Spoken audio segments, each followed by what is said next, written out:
പ്രിയമുള്ളവർ, രാഹുൽ ഗാന്ധി തെരഞ്ഞെടുപ്പ് commission vote ചോർച്ചയുമായി ബന്ധപ്പെട്ടിട്ട് കത്ത് നൽകിയിട്ടുണ്ടായിരുന്നു. അദ്ദേഹം ആരോപിച്ച ആരോപണങ്ങൾ ഗൗരവമുള്ളതാണ്. 40,000 വ്യാജ വോട്ടർമാരുടെ തെറ്റായ വിലാസങ്ങളോട് കൂടിയ വോട്ടർമാരുടെ വിവരങ്ങൾ തൻ്റെ കൈവശമുണ്ടെന്ന് രാഹുൽ ഗാന്ധി അന്നും ഇന്നും പറഞ്ഞിട്ടുണ്ട്. തെരഞ്ഞെടുപ്പ് പ്രക്രിയയുടെ സുതാര്യതയെക്കുറിച്ചാണ് ഈ ആരോപണങ്ങൾ ചെന്ന് നിൽക്കുന്നത്. ജനാധിപത്യ രാജ്യത്ത് തെരഞ്ഞെടുപ്പ് കമ്മീഷന്റെ വിശ്വാസ്യത വളരെ നിർണായകമാണ്. അത് ചോദ്യം ചെയ്യപ്പെടുമ്പോൾ അത് രാജ്യത്തിന്റെ അടിസ്ഥാന തത്വങ്ങളെയാണ് ബാധിക്കുന്നത്. ഈ വിഷയത്തിൽ നമ്മൾക്ക് രാഹുൽ ഗാന്ധിയോടൊപ്പം തന്നെ നിൽക്കേണ്ടിയിരിക്കുന്നു. ഇത്ര വലിയൊരു വോട്ടുകളവ് പൊതുസമൂഹത്തിലൊന്നും പറയാൻ കാണിച്ച ധൈര്യം തന്നെയാണ് നമ്മുടെ ആത്മവിശ്വാസം. ഈ വിഷയത്തിൽ ഇന്ത്യൻ തെരഞ്ഞെടുപ്പ് സംവിധാനത്തിന് വലിയ ചർച്ചകൾക്ക് വഴിവെച്ചിട്ടുണ്ട്. എന്നാൽ രാഹുൽ ഗാന്ധിയുടെ ഈ ആരോപണത്തിന് തെരഞ്ഞെടുപ്പ് കമ്മീഷൻ കൊടുത്ത മറുപടിയാണ് ഇന്ന് ചർച്ചയായിക്കൊണ്ടിരിക്കുന്നത്. രാഹുൽ ഗാന്ധി ഉന്നയിച്ച ഈ ആരോപണങ്ങൾ തെളിയിക്കാനുള്ള സമയപരിധി ഒരാഴ്ചയാണ്.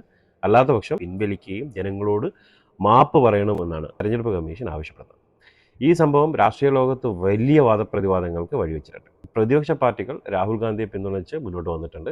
ഈ വിഷയത്തിൽ ഇപ്പോൾ ഒരു ചോദ്യം അവശേഷിക്കുന്നത്, രാഹുൽ ഗാന്ധിക്ക് ഈ ആരോപണം തെളിയിക്കാനുള്ള വ്യക്തമായ തെളിവുകൾ കയ്യിലുണ്ടോ?